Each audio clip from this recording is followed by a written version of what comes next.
Yes. All right. Let's talk about major awards. Manager of the Year, Rookie of the Year, Cy Young, and MVP. Okay. All big ones. American League and National League have their own guys, their own candidates. I'm going to give you my predictions for the major award winners. They're going to be announced shortly after the World Series. So, and I want to know what you think. Okay. And then I'm actually going to go back. So I did a video about talking about a blueprint for the Yankees. I'm actually going to give you my layout, a blueprint of what I would do for the Yankees this offseason with trade targets and everything you'll see in slides. So if you don't want to miss that, be sure to subscribe to the channel. I think you're going to find that interesting. And I also would want to know what you think about that. So I want to know what your entire blueprint and your plan is for this season.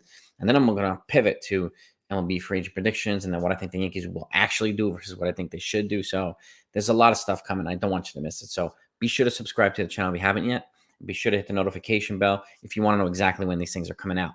Things are going to get crazy, and I'm going to make sure that you have everything by the minute, by the day. I'm going to hook you up with everything. So with that, let's start with what? Manager of the Year.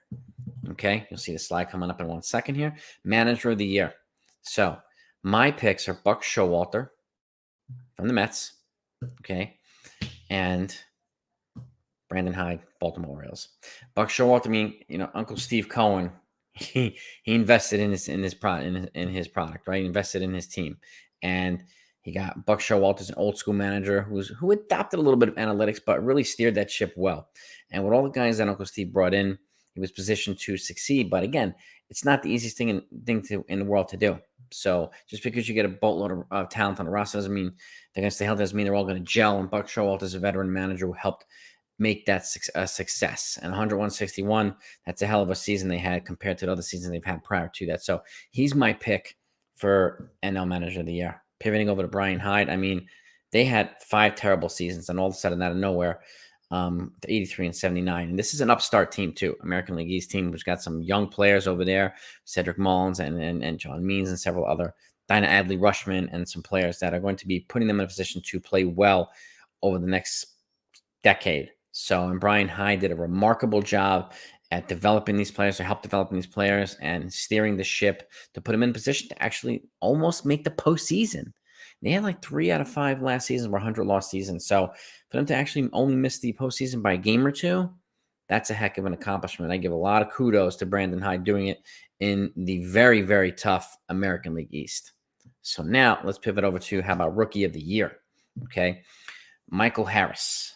There's another Spencer Strider. I considered him as well. He's a pitcher, and he was 11-5. I think he had a 2.8 ERA, 202 strikeouts, and 130 innings pitched. But again, played every 5 days. Michael Harris is a regular player, and it's one of this young nucleus of an Atlanta Braves team who's going to be also set up for the next decade. They locked up a lot of these players, but Michael Harris, 297 batting average, 123 hits, 74 runs scored, 20 stolen bases, 19 home runs, 64 RBIs, and an 853 OPS. So just a all around established player here. So this is a really, really, really good, well-rounded player. I think he's going to be here good for quite a long time, and I think he's only going to get better.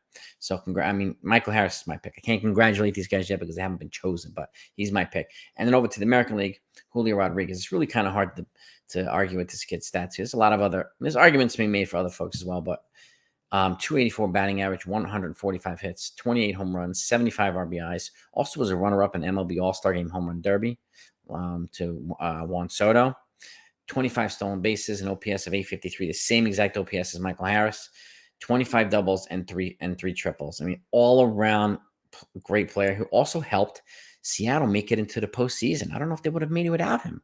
So really, really, really great play by Julio Rodriguez. They also locked him up to like a 13-year deal, so he's not going anywhere anytime soon. I'm just looking forward to watching this kid get better.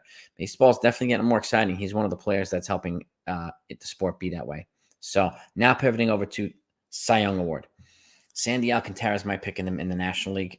14-9 with a 2.28 ERA, 220 innings pitched, and 207 strikeouts. He's hands and feet and legs miles ahead of the rest of his teammates on the pitching staff. So there is a pretty good pitching staff, pretty good bullpen, but he's their number one guy. And again, he's my pick for the Cy Young Award in a team that's, like a budding contender who can use a lot of offensive help. He's really standing out amongst a lot of these guys. And I'm talking about Corbin Burns, and you have all these other pitchers, I think Sandy Alcantara is going to take it this year. Over to the American League, I think the choice is a little bit more obvious.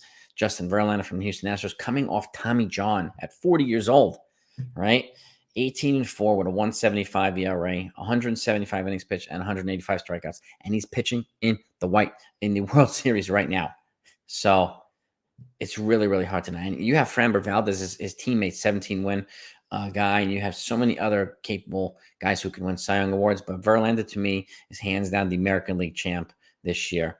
And I he's going to be he has an opt out. It's just going to be interesting if he opts out. There's going to be teams all over him, but I would expect Houston to try to retain him as well as they can. But if they don't, I could see him moving to another team as well. So obviously, potentially the National League, but he's a Cy Young Award winner. And lastly, the MVP.